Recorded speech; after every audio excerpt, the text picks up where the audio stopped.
Ladies and gentlemen, please take your seats. You know, when genuine conversation is born out of art, then you know it's done its job. And if you're within the sound of my voice, that must mean you are in the seats with, once more, as always, my name is Dave Voigt, and I'm the host of this podcast where we sit down with a wide-ranging variety of industry professionals as we pick their brain about current projects, state of the industry, how they got started, and so very much more in a light and conversational fashion. And you know, if you like how we do things around here, I'm going to go out on a limb and assume that you do because you're listening right now. You can subscribe to the podcast. You can find us over at Apple, Amazon, Spotify, Google. Hit that subscribe button, give us the 5-star rating. It's all good. And plus, we archive every single one of our episodes over at our In the Seats YouTube channel. So if you can give us a like and subscribe there as well, we would absolutely appreciate it. Also, don't hesitate to check us out on social media. We're on Facebook, we're on Twitter, and we're on Instagram at, you guessed it, we're at In the Seats, for all sorts of fun updates. And finally, and I do dare say most importantly, please pay us a visit over at In the Seats, intheseats.ca, for all the latest and greatest from the world of film, television, basically the moving image at large. Because if we love to watch it and write about it and talk about it, we love it when you come by and read about it and listen about it. So please pay us a visit. On this episode, we got a good one. We are knee-deep in the Fantasia Film Festival, which is running over in Montreal with our friends for, well, it's seemingly forever. It's a 3+ week festival, but it is the premier genre festival in the world, and we had the unique pleasure of diving into a film which just had its world premiere last night. It's called The Artifice Girl from writer-director Franklin Ritch. And it's a film that spearheads a question because it's a spiral into sort of, you know, the moral complexities that exist within technology and when they get married with crime prevention and so many other things. It shows the slippery slope of not just the good that technology can do, but also some of the bad that can come out of that good.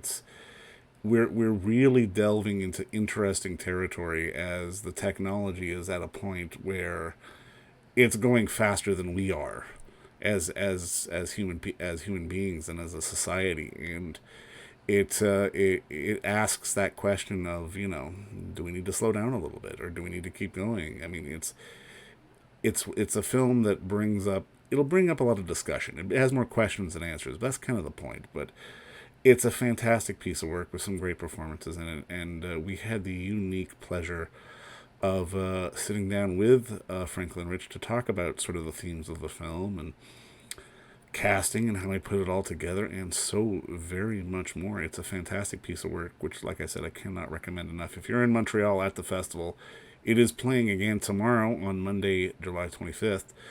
So get some tickets and do not miss out. But first, enjoy our talk with Franklin Ritch, because between you and me, it's a pretty good one. But I mean, obviously, first off, just congratulations on the film, man. I was blown away. Like, I absolutely loved it, man. It's a hell of a piece of work. I mean, I guess my first question for you is, like, just walk me through the origin of the story on your end. Thank you. I appreciate that. No, I guess I wrote the script back in the spring of 2020, so about 2 years ago.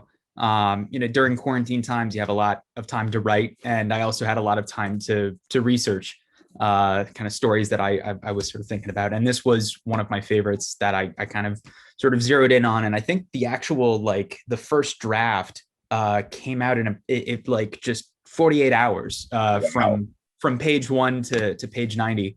And it was one of those things where, like, it just kind of felt like it was writing itself. So from there, I had sort of did a couple of virtual stage readings with some of my friends in town who are actors, and a few of them end up playing their characters in the film. And from there, it was kind of like we looked at the film, we looked at, you know, what it would cost, and we knew that we couldn't afford to make the entire thing. But my good friend and director of photography, who I've worked with for a long time, we looked at and said, you know, the first act we could shoot for, you know, this amount, an amount that we could hypothetically find.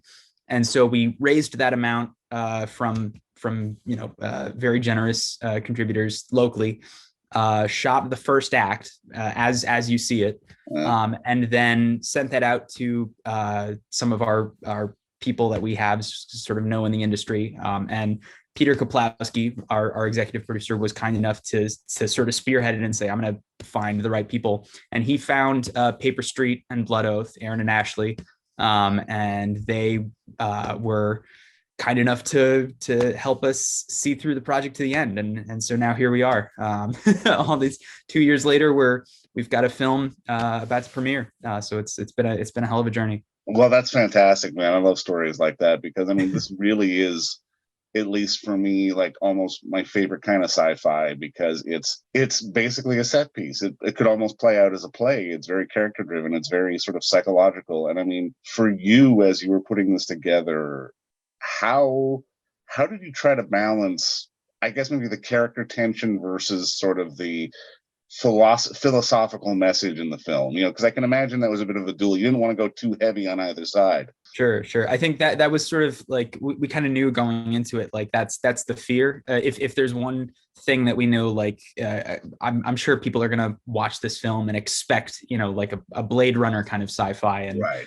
Or an Ex Machina kind of thing, and you're what they get is cinema. So I mean, let's dial it back a little bit. But we knew, like, if this is gonna be a dialogue piece, then let's make sure that's where we put all the focus, and make sure that the dialogue and those scenes, like you said, they kind of function almost as they would in like a stage play. Yeah. But I think that's a good thing, and I think that because we don't rely on flashbacks or montages, we kind of just sort of give the audience an experience where they're a fly on a wall in this room, overhearing this very important conversation, and getting to sort of see the genesis of this. By the end of the film, you realize it's a much bigger deal than how it started. But I think that kind of gives the audience the ability to sort of ground themselves in, even though the science fiction gets pretty fantastical towards the end, it still feels like it came from a pretty relatable and realistic place at the beginning. Primer did a similar kind of thing. For sure, yeah. No, but I mean, you know what? I mean, and at the heart of that, it's really comes down to the performances. And I mean, I've got to ask how you found Tatum, because I mean, she is such a linchpin to the film, man. She is absolutely fantastic in this. I've been saying it from day one. We're all going to be riding her coattails.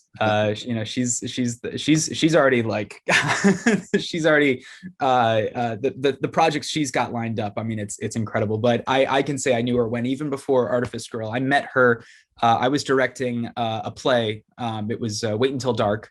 And she auditioned for the child role in that, and she came in and did a monologue where she was talking about dealing with the death of her dog, and right off the bat it was like, okay, this kid is special. So from then on, I've incorporated her in some other roles in short film projects that I've been doing, because she's just an absolute powerhouse of talent. And so now finally getting to have her be like the focal point of our first feature, and getting to do a scene with Lance Henriksen. I mean, I couldn't be more grateful to be a part of her journey, Well, and I mean, I've got to imagine it's an interesting dynamic for you as a director to sort of get this kind of performance out of her, because I mean, she has to deal with jargon, but at the same time convey emotion at the same time. I gotta say, she put in the effort. I didn't even have to ask. I was prepared to go in and do like, table work with her and be like, all right, so here's how you pronounce this word, like, because she's got some serious, like, 4 or 5 syllable words to get through, words that, most people in the audience won't even have time to comprehend, because they go by so quickly. But she like did her homework. She did research.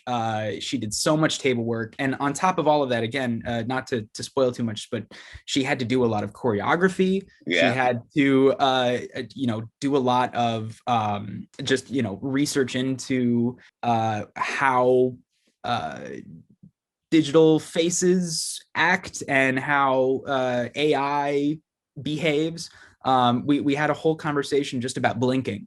Because I said, we should figure out like whether or not you're going to blink. And she said, oh, no, I've already looked into it. AI, an AI face would blink almost too much because the programmer would kind of want to add blinks to make the face feel more natural. And so she would like, she's like, so I should blink a lot in act 1, but then blink like a normal amount in act 2. So this kid is a genius. And so she's definitely going places. Well, I mean, she has such a pivot point in Act 2. I mean, where it's just on a dime, and I mean, and that's for me was such a shock and sort of an absorbing moment for the audience. And I mean, for you to sort of like, how did you manage to? Because I mean, she wasn't in the same room as sort of this moment's happening. Like, obviously, you're gonna have to put her on the screen, like, because you're not getting to interact with her as she has these moments. How did you sort of manage to keep the energy up, especially for moments like that? This is fun because I haven't talked about this before with anyone yet. But so the way that we pulled off Cherry in the film, it's not a composite. What we did was we staged her set in the adjacent room to the set where we were shooting in, and fed an HDMI cable through the wall so that, and the walls are thin enough so that she could hear the lines being said. Anytime that we're not showing, we're not facing the door was open so she could better hear. Right. So she is reacting to what she's hearing. She's obviously not able to see them, but the actors in the scene are able to play off of her on the screen, though. That's how we're able to pull off some of those more elaborate sort of oneers where she's on the screen and you've got 3 actors kind of walking around the room. So that's all happening live, which we kind of knew from the get-go. That's something we've got to pull off because that a large part of the film revolves around those sequences. Well, man, you pulled it off brilliantly, man. I mean, that is such a low-tech cheat, but I love it, man. It works so well. It's one of those independent filmmaking things where it's like, absolutely, on a large-scale set, your producers would be like, I don't know, like, let's just do it later in post. We'll have more control over it. But no, we said we measure twice, cut once with this project, and so we had to build 2 sets. The set with the room that we're in, and then her little white void, which was just off to the side. No, I mean, obviously here in this film as well, we've got the incomparable Lance Henriksen, but I mean, and him and Tatum share this fantastic moments in Act 3, really. But talk to me a little bit about getting someone like Lance to say yes, because I mean, obviously, if he doesn't like the script, he's not going to say yes. That was the thing. He was at the top of our list, and it was, when it came to casting that role, which again, I don't want to spoil too much, but when he finally got a chance to read the script, that's when he agreed. And from the first phone call that we had, he was, I mean, I don't want to speak for him, but right. He seemed a little obsessed. we would talk for hours and hours. He talked endlessly about his character, about the story, about this man is big into table work. And it was so great for me as like a writer director, getting to have someone that wasn't just going to show up on set and read the lines, but have an actor of his caliber and prestige to actually care as much as he did. And I mean, I can't wait for people to start interviewing him about this film, because no one can talk about this film the way that Lance talks about this film. I think he understands it in a way that I don't even yet. But it's so getting that kind of time with him was huge. And I think for me, like, I mean, I love Lance so much, and I've been following him for so many years. He's an idol of mine. So getting to do a scene with him where he gets to really show a huge amount of character over the course of a really meaty scene, it was a dream come true. No, I mean, there's a line in the film that really stuck with me, and it was from Tatum's character, and I'm paraphrasing here, but it was, I'm terrified of existence in the physical world, or something along those lines. And I mean, it feels like one of those things that was obviously in one way or another born out of COVID. I mean, you wrote it while you were on lockdown, so that's a fair assessment, but it's still one of those things that happens today. And I mean, even now, as we're not over COVID, but we're definitely sort of coming out of it at sort of the tail end of it. It still feels like societally, we are a little terrified of existence in the physical world. I mean, hell, we're talking to each other virtually over Zoom right now. But I mean, I'm kind of curious, as you were sort of putting this together, how conscious were you of, I guess, maybe the societal statement that the film makes, just in terms of the virtual versus the real? Because I mean, the film is in many ways even an extension of how we live our lives now via social media and this, that, or the other. It's there's layers upon layers upon layers. Like when you're getting together and putting it on set and dealing with the actors, like, are you conscious of that stuff in the moment, or do you have to sort of let it play out? I think, well, I think definitely the idea of isolation is a huge part of the film, obviously, because of the we don't show the outside world. We don't show anything beyond, this tiny little bubble. I definitely think it was a part of writing it. Yeah, being stuck in the same room, in the same four walls for a while. But I also I like how you mentioned that one quote. I think it's an easy way for the audience to empathize with Cherry, is giving her this fear of the outside, of what those experiences, there's like a certain part of humanity it's scary. And I can only imagine the safety and security of being inside a computer program where you have all of this access and all of this range, but you also have, you're not you don't have to worry about physical dangers, or even just emotional dangers. Like I think that a moment like that was just a really helpful way to get the audience to empathize with Cherry, and now in these sort of COVID quarantine times more than ever. For sure.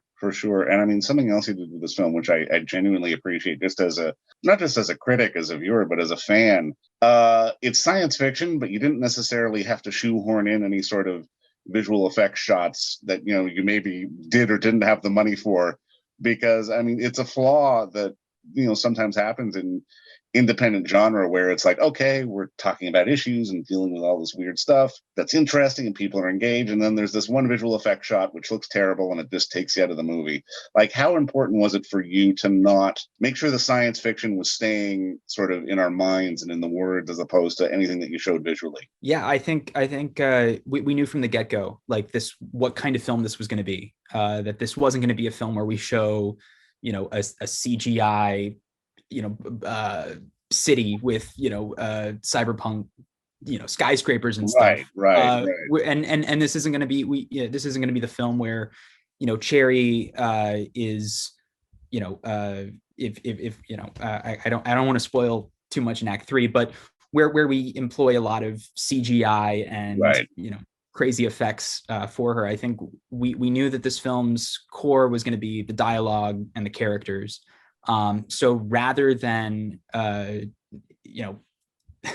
rather than placing bets on special effects that we didn't know, one, if we could afford, or two, if they would even look good, we instead said, all right, let's just focus on grounding the film in reality. And I think it's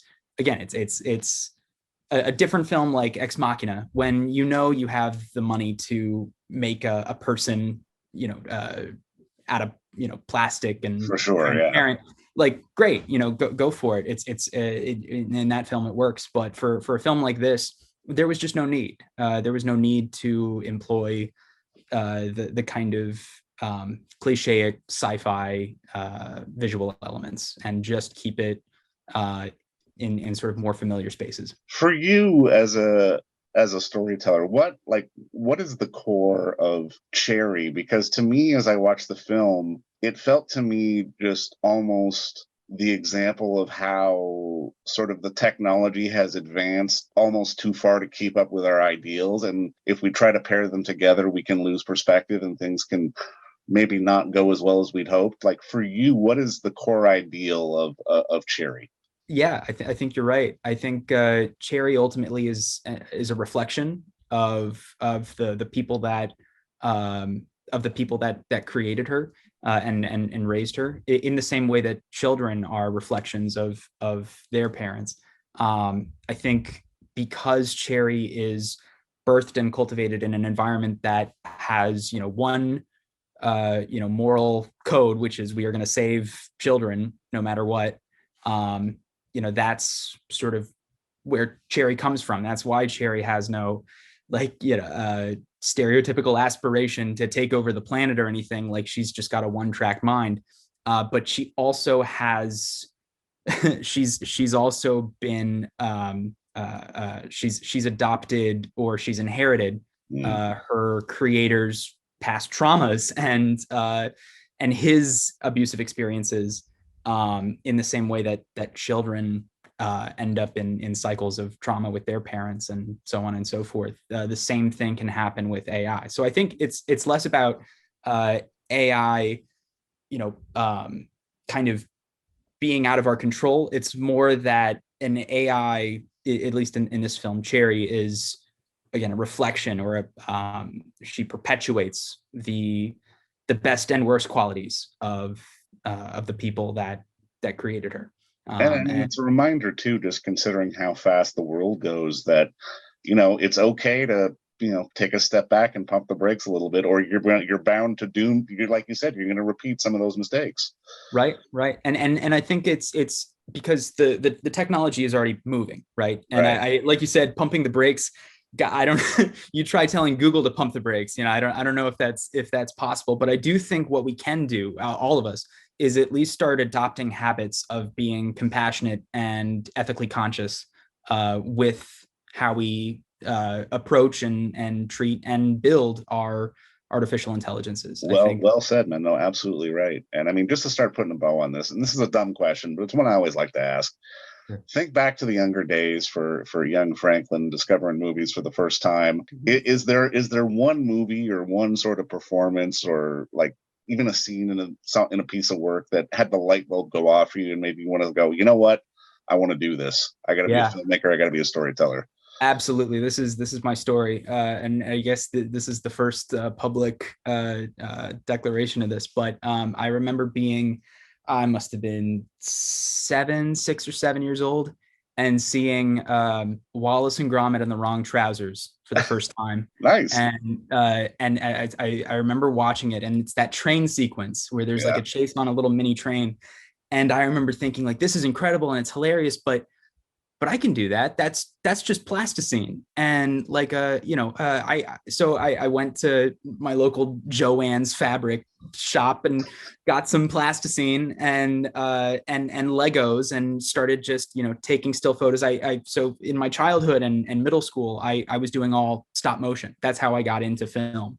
And it wasn't until high school and beyond that I've been doing, live action stuff. But it was just this idea of, that you can take inanimate objects. And I guess this is you can kind of tie this back into Artifice Girl.